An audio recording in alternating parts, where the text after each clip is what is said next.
mais para nós o adorar?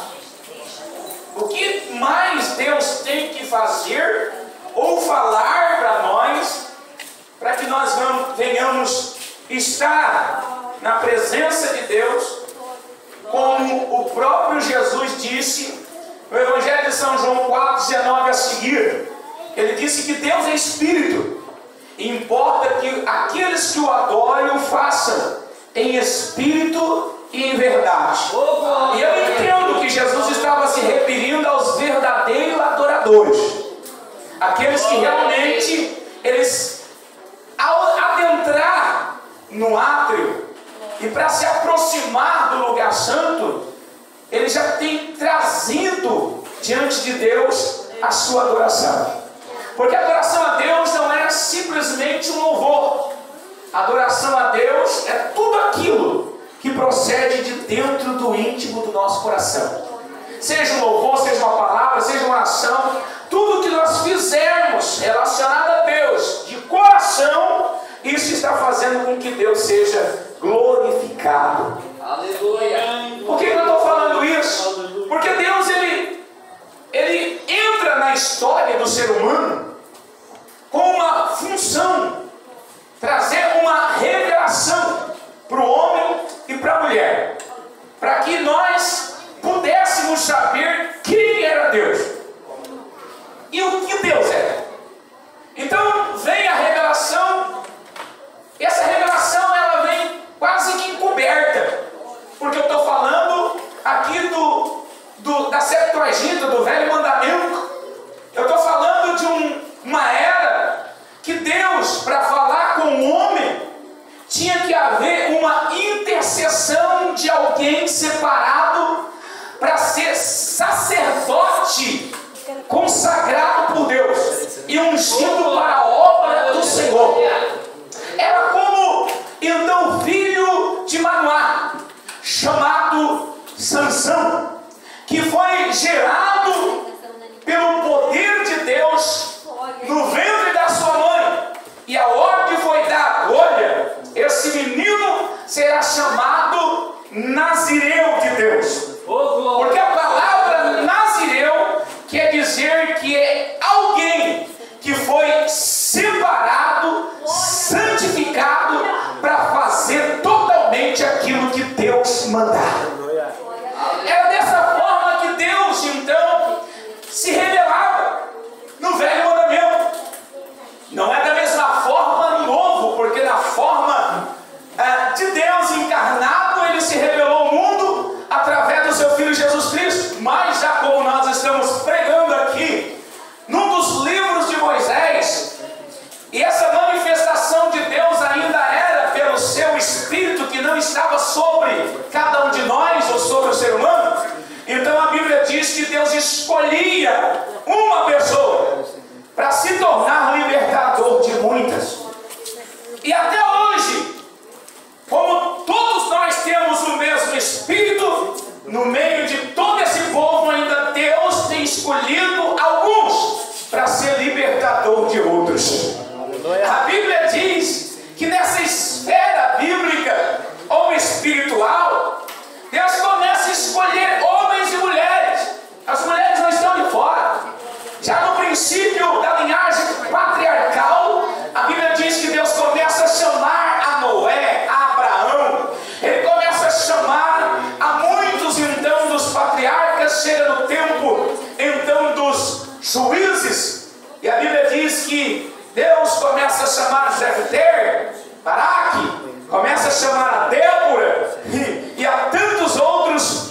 E a Bíblia diz que chega um tempo que Deus agora precisa de mais uma pessoa, numa era onde o povo de Deus estava precisando de um libertador. Por que Deus não levantava 2 libertadores?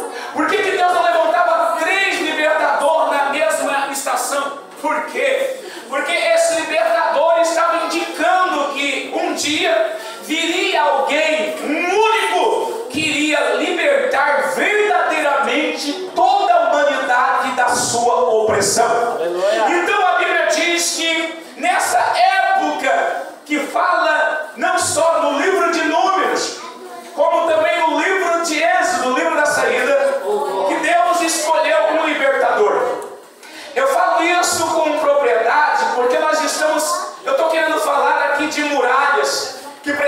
ser quebradas em nosso meio, em nossa vida, em nossa casa. Precisa ser quebrado muralhas dentro do nosso casamento, na nossa vida financeira, na nossa vida espiritual, na nossa vida material. Irmãos, existe N barreiras que estão agora na tua frente e na minha.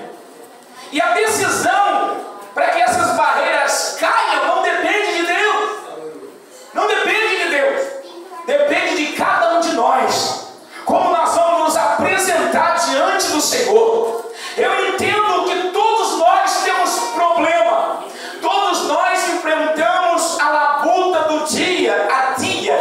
Cada um de nós enfrentamos obstáculos. E os maiores obstáculos que nós enfrentamos não é com pessoas fora da nossa casa. São com pessoas dentro da nossa própria família. São barreiras que Deus enxerga de uma forma muito nítida, não como você e eu. E Deus então, Ele procura uma forma de levantar então uma situação para que apareça um libertador. Porque Deus não faz as coisas sozinho. Deus não vai do céu. Eu ouvi um certo mestre meu que me ensinou. Ele dizia: Domar, eu estava pedindo para Deus me dar um carro. Isso. 17 anos fazendo a obra de a pé, andando 50 km para dirigir uma igreja. E eu chegava 4 horas da manhã em casa, depois do culto, que tinha que ir embora de a pé, 50 km.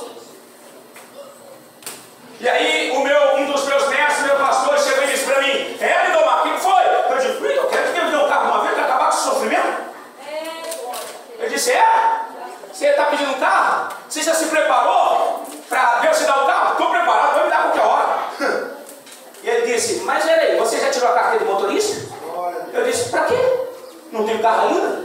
Ele disse: então você não está preparado para o carro. Aleluia. Deus, Ele coloca pessoas do nosso lado que hoje você pode estar dizendo que são teus adversários e teu inimigo. Mas essas pessoas que muitas das vezes nós achamos que são nossos inimigos e nossos adversários vão ser o nosso libertador no dia de amanhã. Porque Deus não coloca inimigo do teu lado para te derrubar. Deus coloca inimigo do teu lado para dizer que Ele é contigo para te dar vitória. A Bíblia diz que Deus, Ele quer manifestar um libertador. E Ele precisa chegar nesse libertador. Como que Deus chega no libertador? Claro, Ele vai usar a melhor forma então de chegar. Seja libertador ou libertadora. Tá bom? Porque alguém diz por aí que as mulheres são o sexo frágil, são o sexo inferior, e eu não concordo com isso. As mulheres é que dão estrutura para o homem, para ele poder exercer o cargo que Deus estabeleceu sobre a vida do homem. É por isso que o homem no jardim só não era ninguém, mas quando deu a disjuntora, então ele se tornou não poeta, mas ele se tornou um homem completo. Ou seja, a barreira que estava na vida de Adão caiu quando Deus colocou uma mulher e libertou Adão da sua zona de isolamento. Porque mesmo ele estando na presença de Deus, ele estava se sentindo só, isolado. A Bíblia diz que Deus quer levantar um libertador nessa estação, a estação de Números. E Deus levanta Moisés, nós conhecemos ele. O homem que foi tirado da água, eu vou resumir para vocês. Segundo os historiadores, esse homem falava aproximadamente 120 línguas ou dialetos. Para você ter uma noção de quem ele era. Quem olha para esse homem dentro da Bíblia diz: ele era um camponês, era vestido com uma veste larga, sua barba comprida, seus cabelos brancos, e tinha um cajado na mão. Isso mesmo, ele conduzia um povo. Não era só assim. Esse menino foi criado dentro do palácio, conheceu as línguas egípcias de todos os deuses do Egito. Ele estudou a respeito de todos os deuses, e o único Deus que ele não conhecia ainda era o Deus dos hebreus, como muita gente até o dia de hoje não conhece.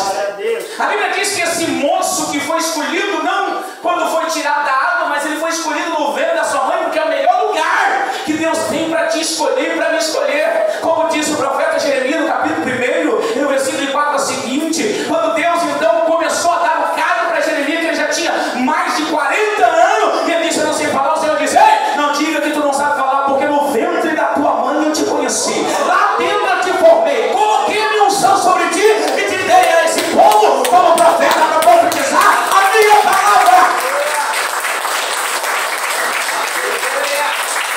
Deus, quando te escolhe, Ele não te escolhe depois que você sai do ventre, Ele te escolhe no ventre. É no ventre que Deus te escolhe. E foi no ventre de uma mulher chamada Joquebede, uma mulher hebreia, que Deus escolheu esse homem.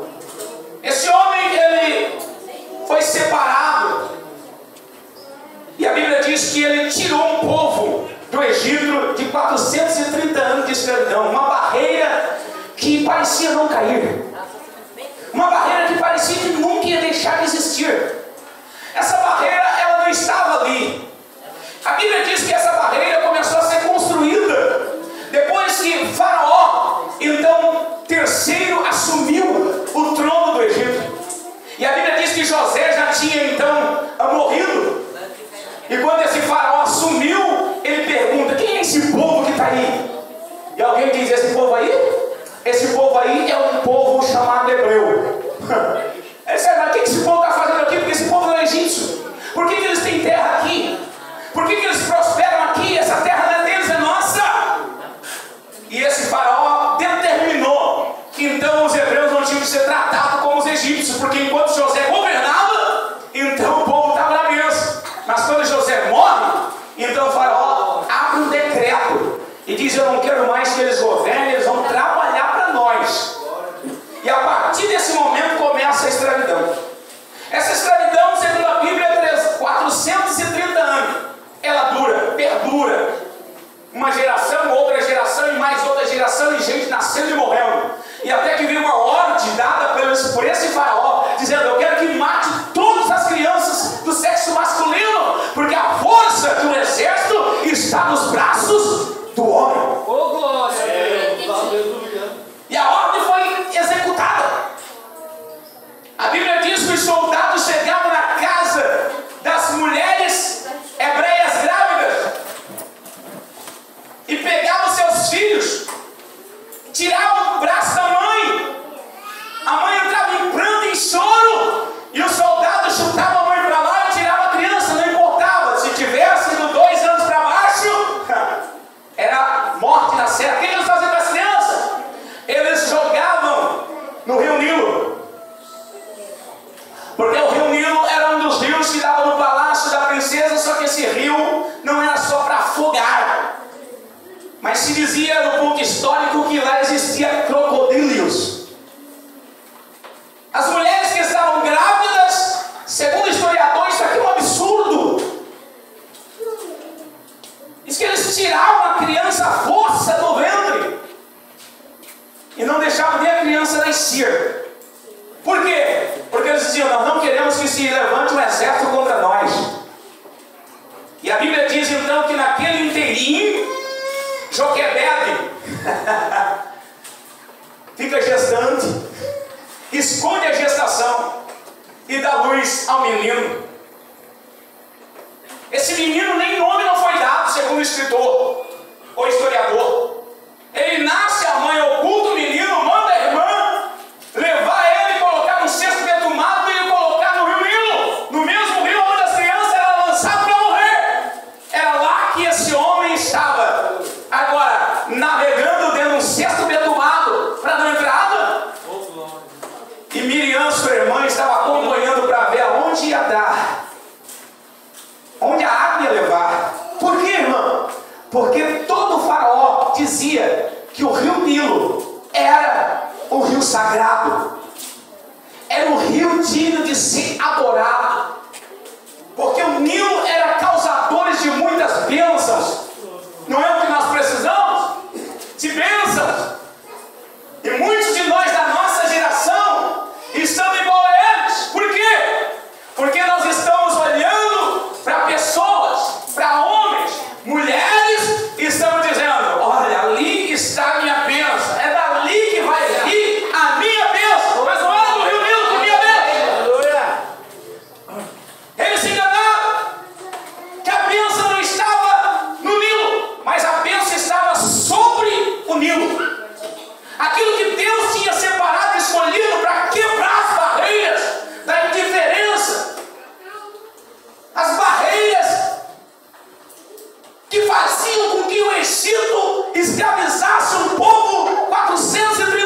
um cesto e uma criança.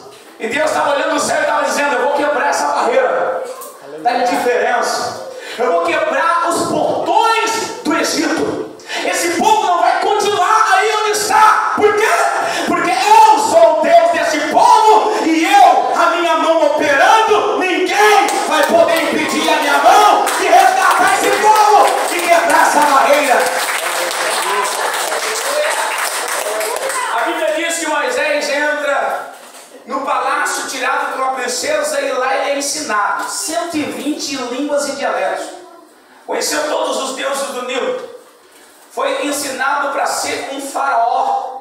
Primeira coisa que um aluno ou um membro do palácio tinha que fazer para ser um futuro faraó era raspar o cabelo da sua cabeça e deixar só um rabo de galo. Eu já vi gente assim nos nossos dias. Eles rapam a cabeça de um lado e do outro, e só com uma.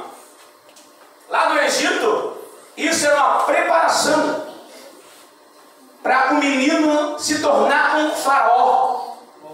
Ele tinha que ter a cabeça raspada com um rabo de galo, porque aquilo identificava um deus do Egito. Aquele rabo de galo. Segunda coisa é que Moisés cresceu e colocaram no seu aprendizado a escada para ser um faraó. Ele foi aprendendo e colocaram sobre o seu ombro as asas da deusa Íris, que era tipo um colar que vinha sobre o ombro. Terceiro, ele recebeu também a vestimenta da salvação, que era um vestido em redor da sua cintura até o joelho, branco, que aquilo representava então a cobertura, o vestido da salvação. E a última peça que o menino ia receber para ser um faraó era a sandália do crocodilo do Nilo, com selo de faraó. Era a sandália que ele ia botar nos seus pés. Era a coisa mais consagrada que tinha para um faraó estar nos seus pés. Dizia que então ele tinha o domínio sobre os deuses do Egito, e todo deus que ele invocasse, então atenderia o faraó que se assentasse no trono. Tudo isso Moisés tinha aprendido, mas faltava uma curiosidade que Moisés, ainda latejante, estava batendo no fundo do seu coração. Qual era? É porque ele não sabia qual era o Deus dos hebreus. Então Moisés, para se tornar um faraó, ele tinha que conhecer todos os deuses do Egito e todos os deuses que estavam em redor da terra. E a Bíblia diz que Moisés foi na casa então dos hebreus, bateu na casa de quem? Da sua própria mãe de Joquebede, sem saber que era a sua mãe, perguntando para aquela senhora: vem cá, é o meu estudo, eu vou se assentar na cadeira de faraó, e eu quero descobrir onde é que está o Deus de vocês. Por quê? Porque os nossos deuses estão lá esculpidos nas paredes, estão colocados nos seus altares. Nós temos Deus até no cetro de faraó, nós temos o Deus esculpido no céu. Eu quero saber onde é que o Deus de vocês está. E então a mulher responde e diz: aqui não tem altar de Deus nenhum, nem imagem, nem a sua esfinge. Aqui não existe isso. E ele pergunta: vem cá, vocês não têm Deus não? Ela diz: nós temos um Deus. E ele pergunta: vem cá, como é que vocês têm um Deus que não pode tocar? E a mulher diz: nós temos um Deus que não pode tocar. Ele é invisível, porém ele é real. Aleluia!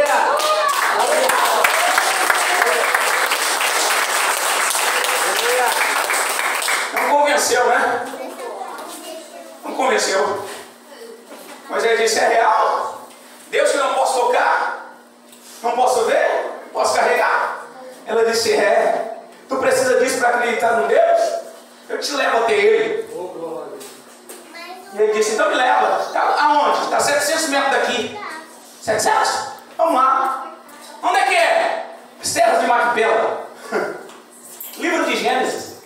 As terras de Macpela. O que tem lá, irmão? Não tem quase nada. Só um pedaço de terra que Abraão comprou para enterrar sua esposa. E ele mesmo foi enterrado lá com a sua esposa. Joquebede, a mãe, leva o menino até a capela de Macpela. Quando se aproxima 20 metros, a mulher diz: é ali, ó. E ele pergunta: ali o quê? Se ali que está a prova do meu Deus, do nosso Deus. Ele diz: aqui não tem nada, aqui é uma sepultura. Ela diz: é, mas aí dentro dessa sepultura está o homem que Deus chamou e disse para ele: Abraão,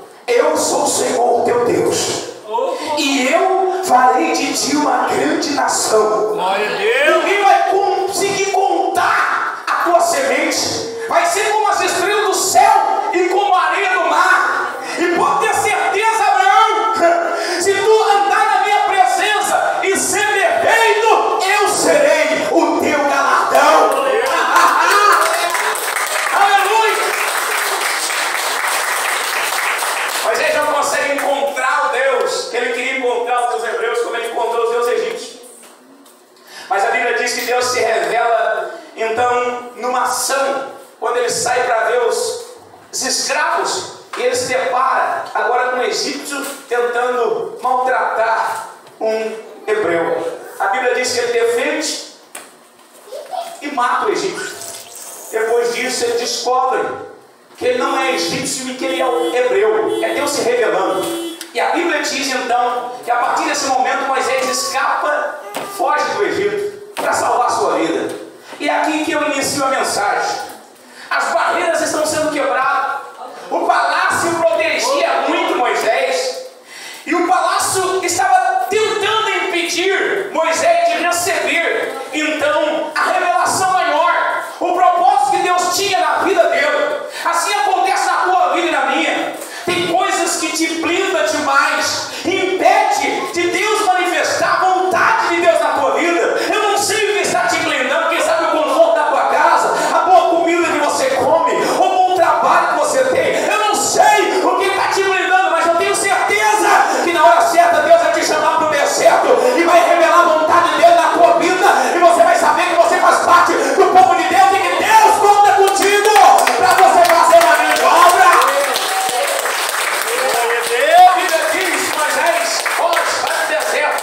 Lá no deserto, a primeira coisa que começa a acontecer com Moisés é o inverso de dentro do palácio. Lá no palácio raspou o cabelo, ficou com um rabo de galo. No deserto, o tempo no deserto fez o cabelo de Moisés crescer, a barba também cresceu. Lá no deserto ele não conseguiu ficar com as asas da deusa Íris sobre o seu ombro, porque tinha fios de ouro e aquilo queimava no calor do deserto. Ele teve que se desfazer das asas da deusa Íris. Também o vestido da salvação que estava sobre ele, ele começa a tirar e começa a colocar a sua túnica.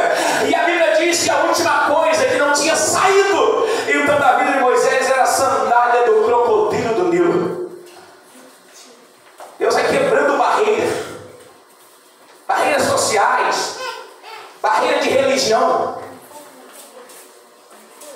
barreiras éticas, não tem? Tabus. Eu vivi no tabu quando eu cheguei dentro dessa igreja, que já faz 30 anos atrás. Eu vivia tabus, não conhecia o Deus da Bíblia. Eu precisava de alguém para me instruir, para me ensinar e mostrar o caminho.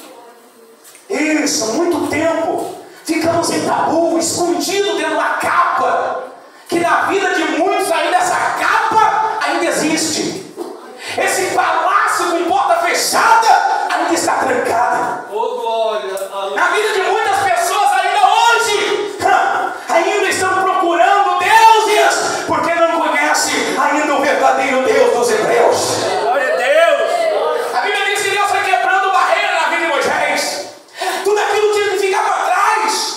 Moisés tinha que se desapegar de tudo aquilo que ele tinha vivido lá atrás, porque Deus tinha um futuro brilhante para ele. Deus tinha algo melhor. E o ser humano é terrível.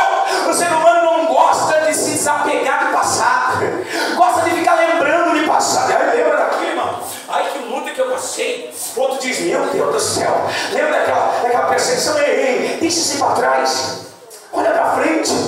Tem gente que está dizendo, lembra daquele irmão? Não falei que ele ia cair, se levantou contra mim. Ei, isso aí é passado. Se Deus te sustentou de pé, não é para você lembrar do teu passado, não, é para você olhar para frente e ver o futuro brilhante que Deus tem para te entregar.